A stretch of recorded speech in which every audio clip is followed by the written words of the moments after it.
Students, हम discuss करेंगे important news के बारे में। First news is regarding the aircraft के एक्सीडेंट के पर्सपेक्टिव से है। लास्ट मंथ अहमदाबाद के वहाँ पे एयरक्राफ्ट का क्रैश हुआ था, तो उसी के इन्वेस्टिगेशन के बारे में मेंशन किया गया।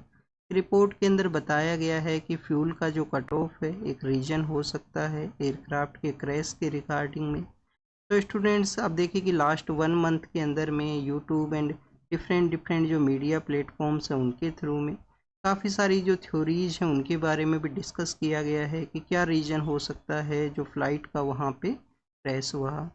हमारे एग्ज़ाम से रिलेटेड आपको क्या बेसिक इन्फॉर्मेशन है वो पता होना चाहिए। एग्ज़ाम से रिलेटेड आपको पता ये होना चाहिए कि रिपोर्ट को किसके द्वारा प्रिपेयर किया गया है।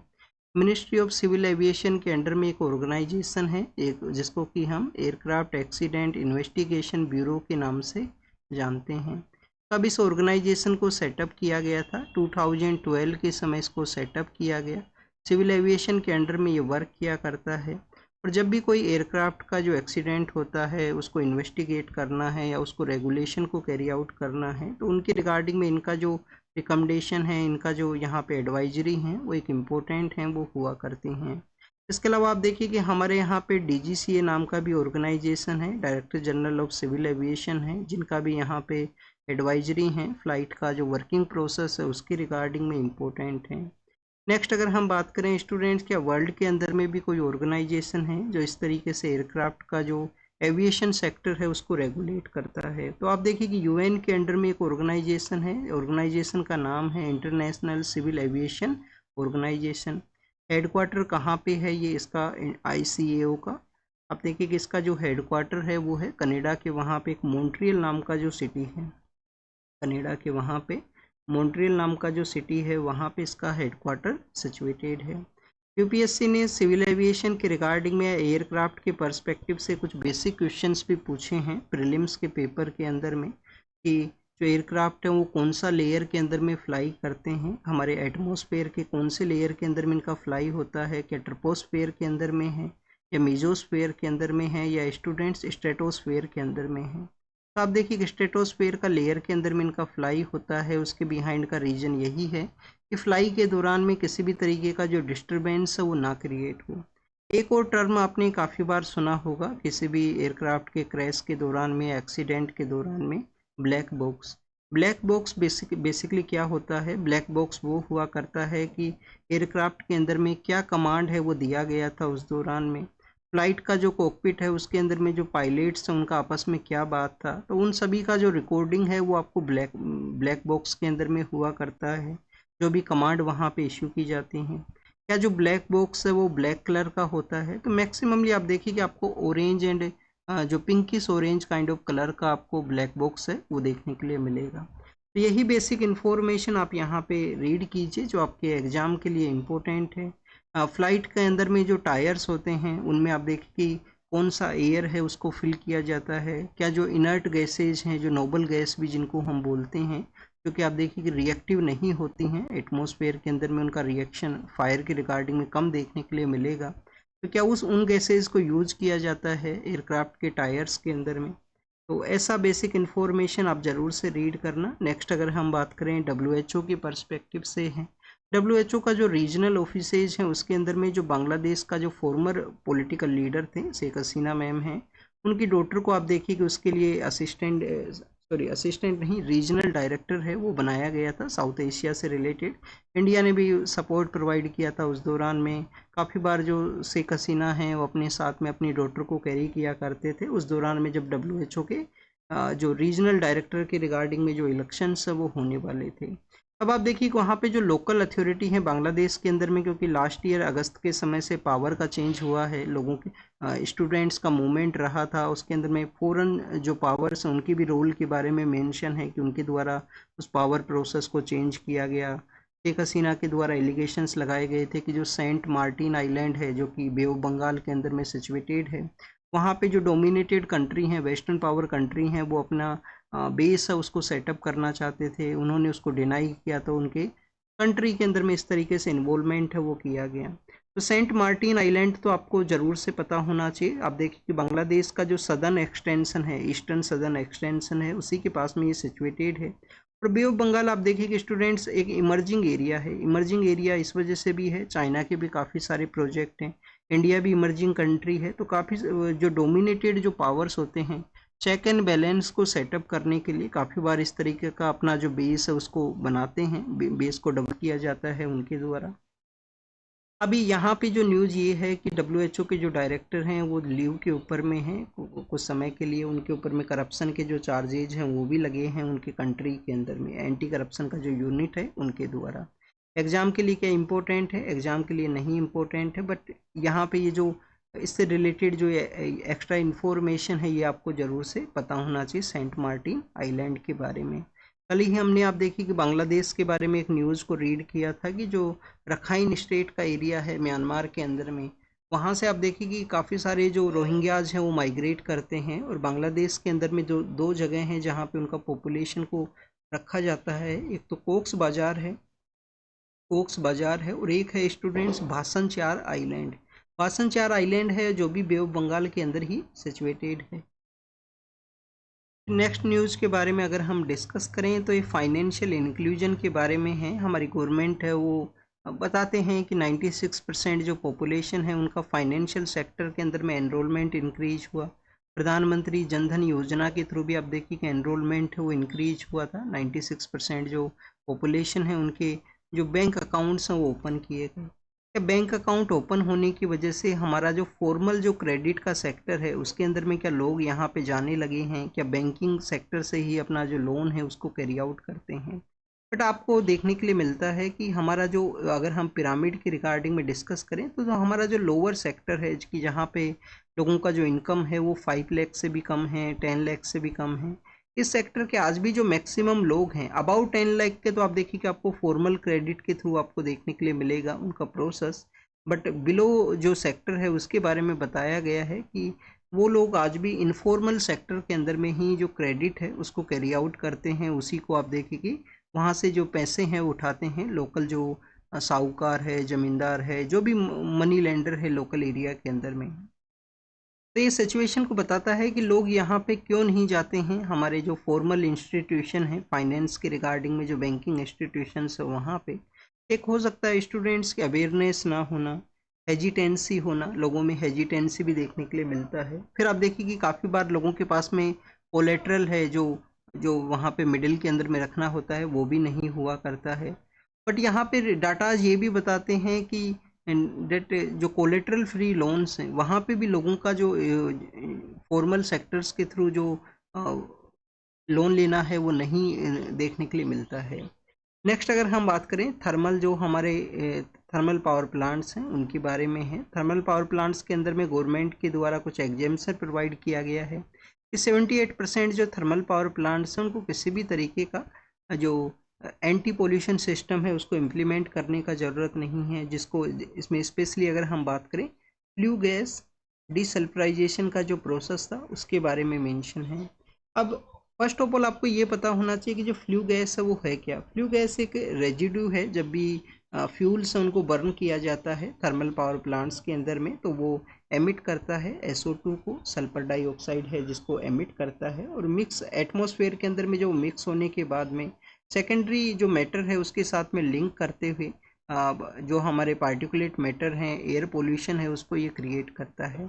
अब गवर्नमेंट हो सकता है कि गवर्नमेंट का यहाँ पे डिसीजन ये हो कि अभी पोल्यूशन के जो क्राइटेरियाज हैं पोल्यूशन कंट्रोल का उनके ऊपर ना ध्यान देते हुए हमारा जो इकोनॉमिक डेवलपमेंट है उसको हम कैरी आउट करें, क्योंकि जो वेस्टर्न कंट्रीज़ हैं, वेस्टर्न कंट्रीज़ का मैक्सिमम यही है, क्योंकि इंडस्ट्रियल रिवॉल्यूशन उन कंट्रीज़ के अंदर ही फर्स्ट टाइम हुआ था, और इंडस्ट्रियल रिवॉल्यूशन का जो मैक्सिमम बेनिफिट उन्होंने 100 ईयर या 200 ईयर्स के आसपास आप देखिए कि उसका बेनिफिट लिया, वहाँ पे इकोनॉमिक डेवलपमेंट किया। और अब जो यहाँ पे जो नई कंट्री हैं, जो इमर्जिंग कंट्री हैं, उनके ऊपर में पोल्यूशन की रिगार्डिंग में जो लिमिटेशंस हैं वो लगाना चाहते हैं, तो कॉमन बट डिफरेंट रिस्पॉन्सिबिलिटी होना चाहिए। जिन कंट्रीज ने ऑलरेडी डेवलपमेंट को कैरी आउट किया है वो फाइनेंशियली यहाँ पे सपोर्ट प्रोवाइड करें नई टेक्नोलॉजी के एडोप्शन के अंदर में, इस तरीके का भी डिमांड है जो कि ग्लोबल साउथ के कंट्रीज़ का होता है। कस्टोडियल डेथ जो कि तमिलनाडु के वहाँ पे देखने के लिए मिला है, हमारे पुलिस सिस्टम के रिगार्डिंग में क्वेश्चंस को रेज करता है। कि पुलिस को सेंसिटिव होना चाहिए। जो स्मार्ट पुलिस हमारे पीएम सर प्रपोज करते हैं कि पुलिस शुड बी द, यहाँ पे जो स्मार्ट पुलिस के अंदर में एस जो वर्ड है, वो एस जो अल्फ़ाबेट है, जो बेसिकली सेंसिटिविटी है उसको शो करता है। तो कस्टोडियल डेथ हुआ जिसके अंदर में कुछ पुलिस पर्सनल्स हैं, उनके अगेंस्ट में एफआईआर है, उसको रजिस्टर किया जाएगा। सीबीआई के द्वारा एफआईआर उनके अगेंस्ट में फाइल किया गया है। नेक्स्ट आप देखिए कि यहाँ पे अब आपको एक पता होना चाहिए कि यूएन का जो कन्वेंशन है, convention against the torture, India के द्वारा इसको रेटिफाई है, वो नहीं किया गया है। अभी इसको रेटिफाई नहीं किया गया है, इसी वजह से काफ़ी बार आपको जो फॉरेन कंट्रीज से हम एक्स्ट्राडिशन के थ्रू किसी पर्सन को लाना चाहते हैं जो क्रिमिनल है, तो काफ़ी बार वहाँ के जो लोकल कोर्ट हैं उसको डिनाई करते हैं कि आपका जो कंट्री है उसके अंदर में जो कस्टोडियल टॉर्चर है उसके अगेंस्ट में किसी भी तरीके का कन्वेंशन है उसको आपने रेटिफाई नहीं किया है। कंटिन्यूस डेथ देखने के लिए मिलती हैं यहाँ पे पुलिस का जो एट्रोसिटीज़ हैं उस तरीके से। नेक्स्ट आप देखिए कि स्पेशल इंटेंसिव रिवीजन के बारे में है। स्पेशल इंटेंसिव रिवीजन के अंदर में इलेक्शन कमीशन के द्वारा कहा गया कि बिहार के जो 80% वोटर्स हैं उन्होंने अपना जो भी वोटर्स के जो आइडेंटिफिकेशन को इस्टेब्लिश करने के जो डॉक्यूमेंट है वो उनके द्वारा उसको सबमिट किया गया है। ये 80% आप देखिए कि जिनका ड्राइव के अंदर में पार्टिसिपेशन हो चुका है। नेक्स्ट अगर हम बात करें स्टूडेंट्स, वर्ल्ड हेल्थ, आप देखिए कि वर्ल्ड हेरिटेज असेंबली है जो ऑर्गेनाइज होता है, वर्ल्ड हेरिटेज असेंबली ऑर्गेनाइज होता है, तो उसके अंदर में हमारा जो मराठा एम्पायर के समय में जो मिलिट्री के लैंडस्केप है, जो 12 के आसपास फोर्ट हैं जिनको कि यहाँ पे डेट यूनेस्को हेरिटेज का जो लिस्ट है उसके अंदर में शामिल किया है। स्टूडेंट्स, इंडिया के अंदर में आप देखिए अभी रिसेंटली 4 साइट्स हैं जिनको कि शामिल किया गया, 4 जो इम्पोर्टेंट हेरिटेज के अंदर लिस्ट के अंदर में इंक्लूड हुए हैं हमारे। रिसेंटली जो इंक्लूड हुआ है वो है मराठा एम्पायर के समय में, मराठास के समय में जो मिलिट्री लैंडस्केप हुआ करते थे उनके जो 12 जो मेजर फोर्ट हैं, क्या सभी फोर्ट महाराष्ट्र के अंदर में ही सिचुएटेड हैं? आप देखिए कि 11 फोर्ट तो महाराष्ट्र के अंदर में है, एक तमिलनाडु के वहाँ पे सिचुएटेड है। तो इनका एक बार फ़ोटो ज़रूर से देख लेना आप, फोर्ट के बारे में, सॉरी फ़ोटो नहीं, इनका नेम एक बार ज़रूर से रीड कर लेना। आप देखिए कि रायगढ़ का जो फोर्ट है वो काफ़ी ज़्यादा फेमस फोर्ट है। महाबलेश्वर एरिया के नियर बाई प्लेस के अंदर में भी कुछ फोर्ट हैं वो सिचुएटेड हैं। कुछ फोर्ट तो आपने मूवीज़ के अंदर भी देखे होंगे, जो सिमनेरी फोर्ट है जिनको काफ़ी सारी मूवीज़ के अंदर में शो किया गया है। प्रेजेंट समय में हमारे यहाँ पे कितना साइट्स हैं यूनेस्को हेरिटेज लिस्ट के अंदर में? वो 44 हैं। पहले आप देखिए कि 40 ही हुआ करती थी, अभी 4 जो नई साइट्स हैं जिनको अभी रिसेंटली ऐड किया गया है। फर्स्ट साइट किया गया है शांति निकेतन है। शांति निकेतन जो रविंद्रनाथ टैगोर साहब के द्वारा जो टाउनशिप को डेवलप किया गया था। फिर शांति निकेतन के बाद में आप देखिए कि होयसाल डायनेस्टी के जो टेम्पल्स हैं जो कि एक स्टार शेप के अंदर में हुआ करते हैं, स्पेशली आपको मैसूर के नियर बाई एरिया के अंदर में मिलेंगे। होयसाल डायनेस्टी के जो टेम्पल्स हैं उनको इंक्लूड किया गया। फिर स्टूडेंट्स, लास्ट ईयर आप देखिए आसाम के जो आसाम के अंदर में जो अहोम एम्पायर के समय जो ब्यूरियल्स हुआ करते थे उनको यहाँ पे इंक्लूड है वो किया गया। और हमारे नॉर्थ ईस्टर्न स्टेट से फर्स्ट साइट है आसाम का जो अहोम एम्पायर के जो ब्यूरियल्स हैं उनको वहाँ पे जब इंक्लूड है वो किया गया है। और रिसेंटली मराठा जो मिलिट्री लैंडस्केप के जो फोर्ट्स हैं उनका इंक्लूजन यहाँ पे हुआ है। क्या हमारे यहाँ पे सभी जो साइट्स हैं वो नेचुरल कैटेगरी का ही है? कुछ आप देखिए कि सॉरी, क्या सभी जो साइट्स हैं वो कल्चरल कैटेगरी का ही है? कुछ साइट्स आप देखिए कि नेचुरल जो साइट्स हैं उनको भी इंक्लूड किया गया है। और एक साइट ऐसा भी है जो मिक्स कैटेगरी के अंदर में है। मिक्स कैटेगरी का साइट कौन सा है? कंचनजंगा है, सिक्किम के वहाँ पे सिचुएटेड है। कोल्हापुर का जो एरिया है वहाँ पे आप देखिए कि जो मेडिवल हिस्ट्री के समय से ही वहाँ पे जो चप्पल हैं या कोल्हापुरी जो सैंडल हैं उनको बनाया करते थे। बाद में जो इम्पोर्टेंट रूलर्स पावर के अंदर में आते हैं इसको पैट्रोनेज प्रोवाइड करते हैं। अभी उसके रिगार्डिंग में इटली का एक वहाँ पे आप देखिए कि इटली का एक ब्रांड है जिसके द्वारा सेम काइंड ऑफ चप्पल्स हैं उनको यूज़ किया गया वहाँ पे एक फैशन शो के अंदर में, जिसका कंट्रोवर्सी क्रिएट हुआ। आने वाले समय के अंदर में अपने जो एक्सपर्ट पर्सन है उनको महाराष्ट्र के कोल्हापुर के वहाँ पे उनके द्वारा सेंड किया जाएगा। काफ़ी ज़्यादा हार्डवर्क के थ्रू कोल्हापुरी जो सैंडल्स हैं वो प्रिपेयर होती हैं। काफ़ी ज़्यादा हार्डवर्क के बारे में लास्ट जो संडे का न्यूज़पेपर था उसके अंदर में फ़ोटो के थ्रू भी शो किया गया था कैसे टाइम कंज्यूमिंग ये प्रोसेस है। और नया जो यूथ है उनका अब देखिए इसके अंदर इंगेजमेंट है वो भी डिक्लाइन हुआ है, क्योंकि अब हमारे यहाँ पे मशीन के थ्रू जो स्लीपर्स हैं उनका प्रिपरेशन है वो देखने के लिए मिलता है। और इसके अंदर में कम्प्लीटली हार्ड वर्क या हैंड का जो यूज है वो हुआ करता है। नामीबिया जहाँ पे हमारे पीएम सर भी गए थे, तो वहाँ से हम चीता लेके आए थे। अभी आप देखिए, तो नामीबिया का एक चीता है जिसका डेथ हुआ है इंजरी के थ्रू में, जो कूनो नेशनल पार्क है वहाँ पे। तो उसके बारे में मेंशन है। क्या इंडिया के अंदर में एशियाटिक जो चीताज हैं क्या कम्प्लीटली एक्सटेंट हो चुके हैं, क्या कोई भी एशियाटिक चीता है वो नहीं बचा है? तो आप देखिए कि स्टूडेंट्स ईरान के अंदर में बचे हुए हैं, बट ईरान के अंदर में भी जो नंबर्स है वो 30-40 के आसपास या 40-50 के आसपास है, तो काफ़ी कम है ईरान के अंदर में। तो ईरान के द्वारा उसको डिनाई कर दिया गया था कि ऑलरेडी काफ़ी जो नंबर्स हैं वो काफ़ी कम हैं, और अगर इस तरीके से उनको इंडिया के अंदर में ट्रांसलोकेट किया जाता है तो आप देखिए कि जब भी हैबिटाट को वो लीव करते हैं, नए हैबिटाट के अंदर में उनका एंट्री होता है, तो उनकी हेल्थ के ऊपर कोई इम्पैक्ट ना हो। अगर उनका भी डेथ हो गया तो इनको प्रोटेक्ट करना एक इम्पॉसिबल जो टास्क है वो रहेगा। फिर स्टूडेंट्स, इंडिया ने आप देखिए कि एक कॉन्टिनेंट से दूसरे कॉन्टिनेंट के अंदर में ट्रांसलोकेशन को कैरी आउट किया। अफ्रीकन कंट्रीज से हम लेके आए, जिसमें साउथ अफ्रीका भी है, नामीबिया से भी हम लेके आए हैं जो चीताज हैं। अब चीताज हमारे कूनो नेशनल पार्क हैं, इनका जो अदर साइट्स को भी डेवलप करने के बारे में कहा गया है कि जहाँ पे भी इनको ट्रांसलोकेट है वो किया जाए।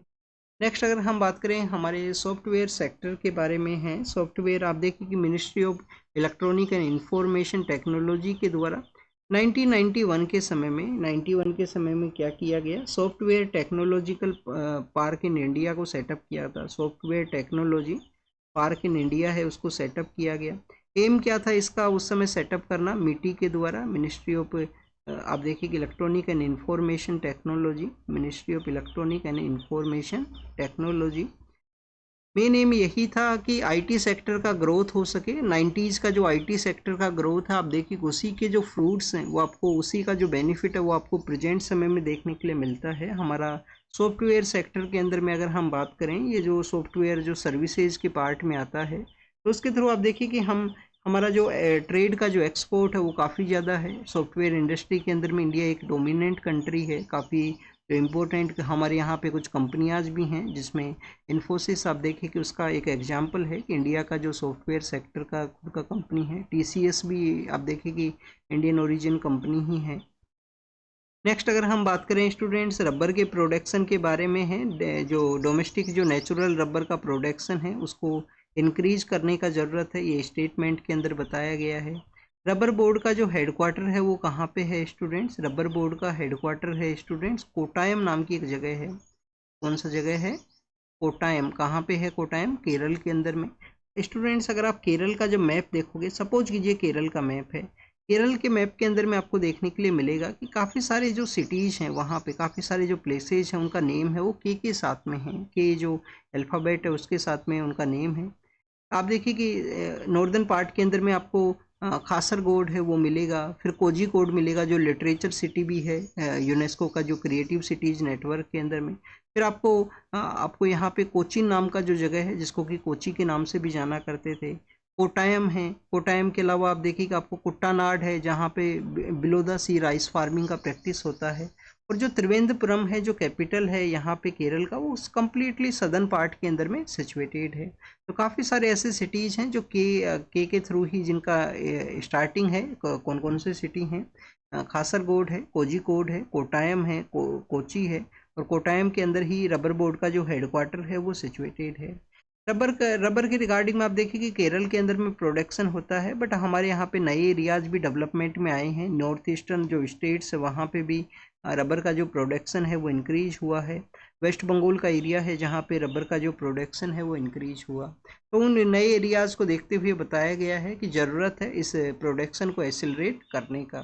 नेक्स्ट अगर हम बात करें स्टूडेंट संडे के न्यूज़पेपर के अंदर में आप देखिए कि वीकली जो टॉपिक्स रहे हैं उनको एक्सप्लेन किया जाता है। एक टॉपिक है ब्रिक्स का।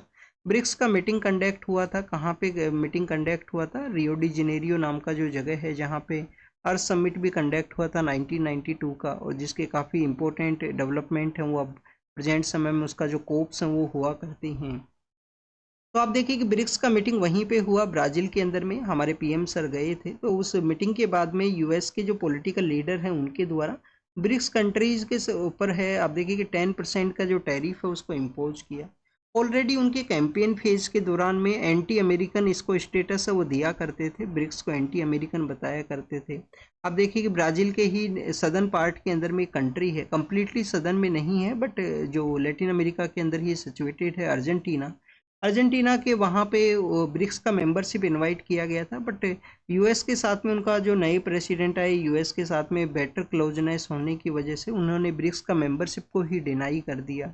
और यूएस वेस्टर्न पावर्स हैं, इसको अगेंस्ट द वेस्टर्न पावर का जो पॉलिसी है उसके अगेंस्ट में इस ग्रुप और ऑर्गेनाइजेशन को देखते हैं, क्योंकि स्टूडेंट्स इसके अंदर में रसिया भी है, रसिया के अलावा आप देखिए कि चाइना भी है और इंडिया भी है। ये मेजरली 3 कंट्रीज हैं। फिर ब्राज़ील भी लैटिन अमेरिका का इम्पोर्टेंट है, साउथ अफ्रीका है, और अब तो नई कंट्री जैसे ईरान जो कि एंटी यूएस आप देखिए जिनका स्टैंड हुआ करता है, ईरान इसका पार्ट है, इथोपिया इसका पार्ट है। तो अब नए जो मेंबरशिप है उसको यहाँ पे ग्रांट करने के बाद में अब बेसिकली कम्प्लीटली यूएस अपने अगेंस्ट में इस ऑर्गेनाइजेशन को देखता है। अब क्यों, क्या रीजन्स है उसके बिहाइंड में? एक तो ब्रिक्स के जो मेंबर नेशंस हैं उनके द्वारा एक बार डिस्कस किया गया था कि करेंसी, अपना जो करेंसी है उसको डेवलप किया जाए।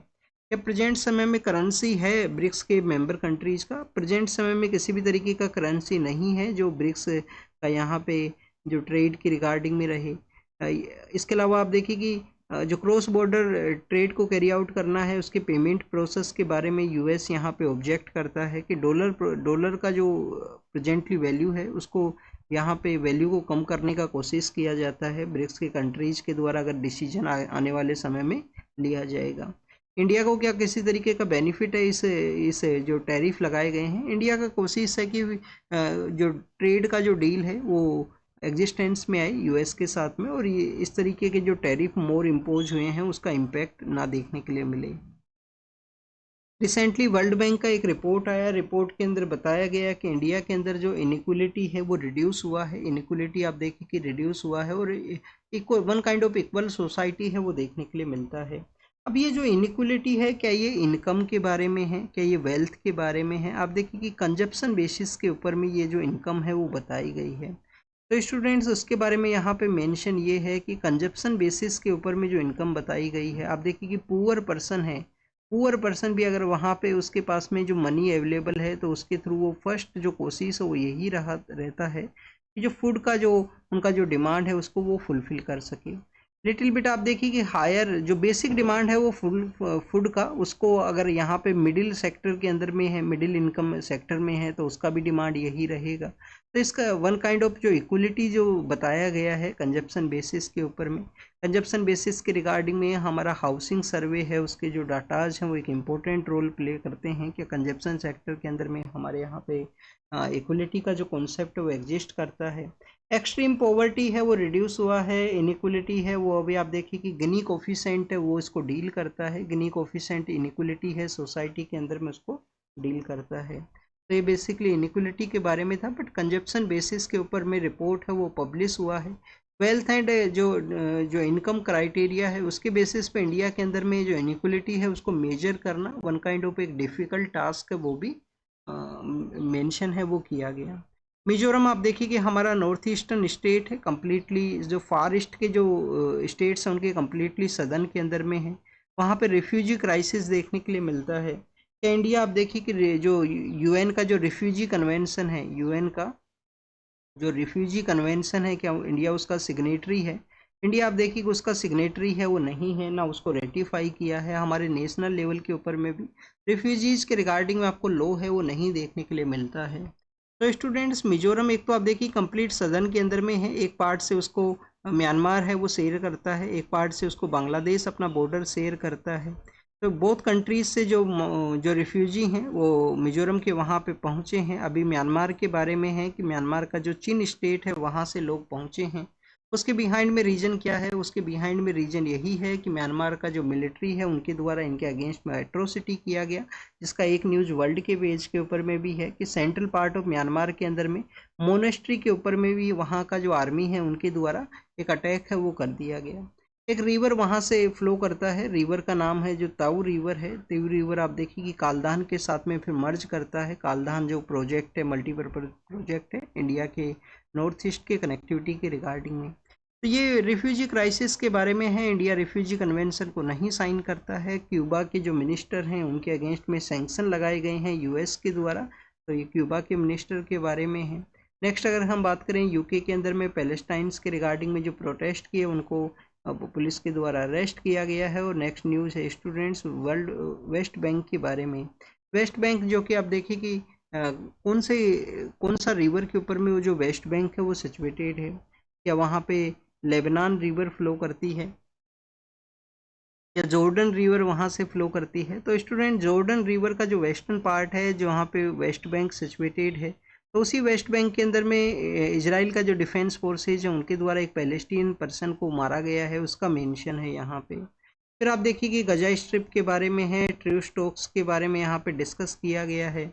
यूएस के जो प्रेसिडेंट है वो टैरिफ के अनाउंस कर रहे हैं कंटिन्यूस, जो भी कंट्री उनको दिखता है उसी के अगेंस्ट में जो टैरिफ लगा देते हैं।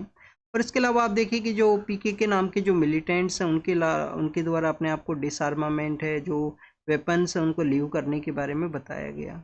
स्टूडेंट्स स्टीम पीड के बारे में भी है, जो भगदड़ हमारे यहाँ पे पब्लिक प्लेसेज में देखने के लिए मिलती है। लास्ट 1 ईयर के अंदर में आप देखिए कि लास्ट ईयर इस समय में जुलाई अगस्त के समय में हाथरस का एक इंसिडेंट आया था। हाथरस एक डिस्ट्रिक्ट एरिया है, वहाँ पे एक रिलीजियस गैदरिंग के अंदर में वहाँ पे भगदड़ हुआ, कुछ लोगों का वहाँ पे डेथ हुआ। फिर आप देखिए कि तिरुपति का एरिया है। तिरुपति कहाँ पे है? आंध्र प्रदेश के अंदर में, वहाँ पे एक इंसिडेंट सामने आया। कुंभ मेला के दौरान में, कुंभ मेला के ही दौरान में आप देखिए कि दिल्ली के अंदर में रेलवे स्टेशन के ऊपर में स्टीम्पीड हुआ था। और अब यहाँ पे आरसीबी जो एक आईपीएल का एक टीम है उनका डेट विक्ट्री सेलिब्रेशन के दौरान में एक स्टीम्पीड का जो सिचुएशन है वो हुआ। तो क्या स्टूडेंट्स हमारे यहाँ पे जो लोकल अथॉरिटीज़ हैं, लोकल जो पुलिस अथॉरिटी हैं, लॉ एंड ऑर्डर जिनको मेंटेन करना है वो क्यों इस तरीके से परमिशंस को ग्रांट करते हैं? कोई भी गैदरिंग है उसका प्रॉपर एंट्री और एग्जिट, जो एक्सपेक्टेड जो पीपल्स हैं उनका भी नंबर्स हुआ करता है, उसको भी बताया करते हैं कितने पीपल्स एक्सपेक्ट कर रहे हैं। तो उसी तरीके से जो अरेंजमेंट्स हैं वो क्यों यहाँ पे कैरी आउट नहीं किए जाते? तो क्या हम धीरे धीरे एक स्टीम्पीड काइंड ऑफ कंट्रीज़ के रूप से डेवलप हो रहे हैं जहाँ पे कभी भी भगदड़ होगा, कभी भी लोगों का जो डेथ है वो हो जाएगा किसी भी गैदरिंग के अंदर में? तो इसका आप देखिए कि यहाँ पे जो लॉट्स ऑफ क्वेश्चंस हैं उनको ये रेज करता है। और ऑलरेडी जो हमने एरियाज़ डिस्कस किए हैं उसके अलावा भी काफ़ी सारे ऐसे इवेंट्स रहे हैं जहाँ पे स्टीम्पीड का जो इंसिडेंट है वो देखने के लिए मिला है। तो this is all the information related to the today's newspaper. आप इसको रीड कीजिए, रिवाइज कीजिए, जो भी इन्फॉर्मेशन आपको मिला है उसको नोट डाउन कीजिए। Thank you students, thank you very much.